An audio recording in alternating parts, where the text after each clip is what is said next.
Qu'est-ce que la motivation ? Tout manager doit avoir en tête les différents enjeux liés à la motivation des collaborateurs, les risques auxquels il s'expose s'il sous-estime l'importance de la motivation, et, à l'opposé, les bénéfices qu'il peut en attendre en la prenant réellement en compte. En résumé, la motivation est l'ensemble des facteurs déterminant l'action et les comportements d'un individu pour atteindre un objectif ou réaliser une activité. C'est la combinaison de l'ensemble de ces actions qui incite l'individu à agir au sein d'une équipe. Que se passe-t-il en cas de démotivation du collaborateur ? 3 options s'en dégagent. Le collaborateur est bloqué. Il adopte donc une attitude de résistance qui l'empêche d'agir et de s'adapter à sa mission. Le collaborateur peut être désorienté. Il s'agite dans tous les sens et ne parvient pas à concentrer son énergie sur ses obligations. Au contraire, il se plaint et demande sans cesse de l'aide. Il finit généralement par s'aligner sur ses collègues car il est incapable de prendre une initiative personnelle. Le collaborateur peut être essoufflé. Il fonctionne par à-coups sans parvenir à maintenir un élan durable. Il ne parvient pas à mobiliser ses ressources dans la durée et se décourage rapidement. Il peut aussi arriver que le collaborateur détourne son énergie du travail. Prenons pour exemple un collaborateur qui est motivé par le travail en équipe. Dans le cas où le manager lui délègue un travail à effectuer seul, le collaborateur tentera tout pour donner une dimension collective à cette tâche. La motivation peut être considérée comme le moteur de la performance individuelle pour au moins 3 raisons. Tout d'abord, la motivation active, elle permet d'aller de l'avant. Un collaborateur motivé fait preuve d'initiative et n'hésite pas à prendre des risques. La motivation oriente. Elle donne le sens de la marche. Un collaborateur est motivé lorsque son travail l'aide à atteindre ses propres objectifs de développement. Et enfin, la motivation dynamise. Elle fournit l'énergie au collaborateur pour aller de l'avant et lui permet d'ajuster ses efforts aux difficultés. Un collaborateur motivé va mettre les bouchées doubles pour faire son travail et surmonter les problèmes qu'il rencontre. Pour obtenir le meilleur de ses collaborateurs, un manager a tout intérêt à tenir compte de leurs sources de motivation individuelle. Considérer ses collaborateurs de façon individualisée. Pour qu'un collaborateur soit motivé, il doit sentir que l'on valorise ses talents et que l'on tient compte de ses aspirations. La bonne pratique fondamentale pour motiver les membres de son équipe consiste donc à mettre en place un traitement individualisé. Cela concerne la répartition de missions, mais aussi la définition de leurs modalités, les objectifs, le suivi et au-delà tous les échanges avec le collaborateur. Le manager doit par conséquent posséder 2 capacités essentielles. D'une part, il doit savoir identifier les talents de ses collaborateurs et d'autre part, il doit les aider à s'appuyer sur ces talents pour donner le meilleur d'eux-mêmes. Cette double capacité à détecter et à faciliter l'expression des talents individuels est la condition de la performance. Les collaborateurs vont se sentir écoutés. Ils vont s'investir à 100% dans des missions qui correspondent à la fois à leurs talents et à leurs aspirations. Quelles sont les techniques de motivation ? Il faut tout d'abord attribuer des missions et des objectifs motivants. Dans un premier temps, les managers doivent repérer les talents de chaque collaborateur.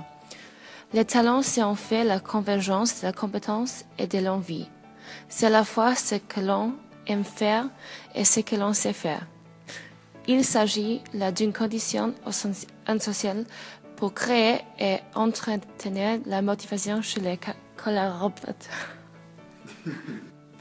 Ensuite, il doit savoir formuler les objectifs. Ceci va permettre de vendre un projet à un collaborateur. Il faut donc que cette formulation permette au collaborateur de saisir l'importance de ce qui lui est demandé, et cela doit capter au maximum son attention. Le manager doit également maîtriser le registre de la motivation, c'est-à-dire motivé par l'activité, comme par exemple montrer au collaborateur que la mission va permettre de solliciter ses talents et motivé par les résultats, bénéfices que le collaborateur va retirer de sa mission. Il doit par la suite accompagner et valoriser ses collaborateurs à l'aide d'accompagnements personnalisés et de feedback réguliers. L'un des points importants est le fait que le manager doit faire preuve d'équité. Il ne doit faire aucun favoritisme et ne privilégier aucune fonction. Il ne doit pas valoriser tous les collaborateurs de manière uniforme. Il faut distinguer les efforts de chacun. Reconnaître les efforts individuels qui bénéficient aux autres et à l'équipe. Exemple, un collaborateur qui prend son temps pour former une nouvelle recrue. Pour faire face aux inquiétudes et aux résistances de ces équipes, les managers se doivent d'analyser la situation selon différents points de vue en utilisant la méthode des perspectives multiples. Il va donc se mettre dans la peau du leader, ce qui veut dire qu'il va donc faire appel à son propre point de vue et faire appel à son sens de l'observation. Ensuite, il se mettra dans la peau de son équipe afin de comprendre leurs aspirations, leurs besoins, leurs valeurs, leurs forces et leurs faiblesses. Ensuite, le manager se mettra dans la peau du consultant extérieur dans le but d'observer la relation qu'il y a entre lui-même et son équipe. La dernière position est celui de l'entreprise en essayant de dégager les relations gagnant-gagnant pour le manager et son équipe, les clients et les fournisseurs. Dans le cadre de la réalisation d'un objectif, le manager aura besoin de certaines compétences. Pour cela, le manager va privilégier le développement de celles qui sont susceptibles de conférer à son entreprise un avantage concurrentiel. Pour ce faire, il y a 3 étapes. La première, c'est l'évaluation des compétences de ses collaborateurs qui est divisée en 5 étapes. L'examen des performances du collaborateur, l'observation du collaborateur durant son travail. Ceci se passe par l'observation de sa maîtrise technique et de son comportement. Le questionnement du collaborateur sur son travail, la pratique de l'auto-évaluation et la simulation proche de la situation de travail. La deuxième étape consiste à identifier les compétences qui sont distinctives, comme par exemple les facteurs clés de succès susceptibles de donner à votre entreprise un avantage concurrentiel. Et enfin, la dernière étape consiste à anticiper les besoins en compétences futures pour la réalisation d'objectifs futurs.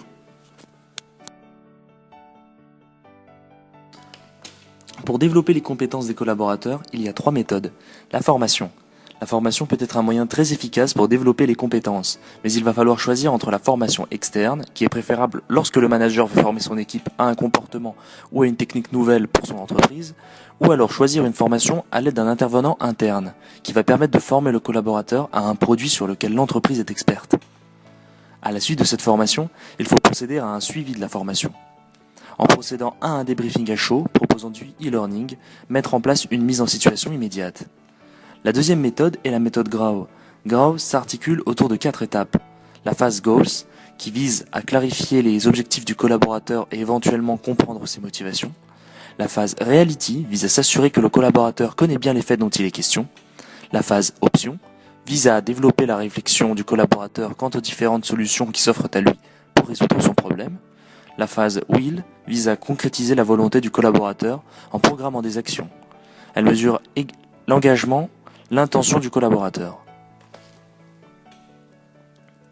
La dernière méthode est la délégation.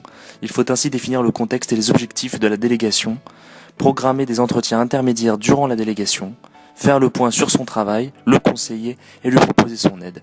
Il faudra par la suite procéder à un débriefing final.